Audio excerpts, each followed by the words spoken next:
Parliament ki ningthammi pham ngasi pung 12 dagi hokre. Prime Minister na House ta sangdringai mamangda paumisingda wangangbada mahakna hiram pumnamakta lutup lukoi leitena House mamangda khanaba pami haina fongdokre. Department of Education ASNA Sinduna pangthokkiba state level essay writing competition on Citizenship Amendment Bill gi mana yenthokpagi thorom MSFDS da Minister TS Radhesyamna saruk yaduna pangthokli.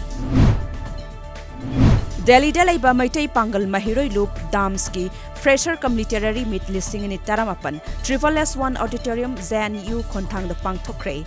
The Echo of Pangal Kauba Chahigi magazine amasu thorum adu da phongkre. Tripuragi Deputy Chief Minister Jinsu Deb Barmanna ngarang Northeast Center for Oral Literature na Sahitya Academy ga loinana sinba seminar ama Nazrul Kala Khetra Agartala da hogdokre.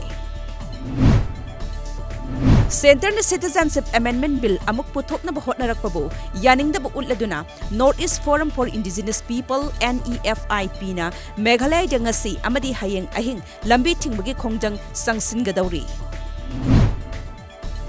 Arunachal Pradesh ke Deputy Chief Minister Chauna Men amadi Civil Supplies ke Minister Kamlung Mosang na ngarang Governor Retired Brigadier Dr. BD Mishra ga unaduna chaukhat thorang amadi Law and Order gi matang da khanakre.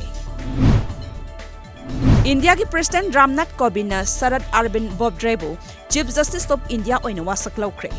Hauzik lairiba judiciary gi thabak thoram sing asi hakthengna na thengnabana ahanba thaudang oigadauri. JNU gi mahiroi singna hostel gi phi gi mamal hengat hanaba center na lokhalakkiba khongthang gi mayokta parliament tamna chatna ba hotnarakpadagi security forces mayam ama JNU da thamjin kre.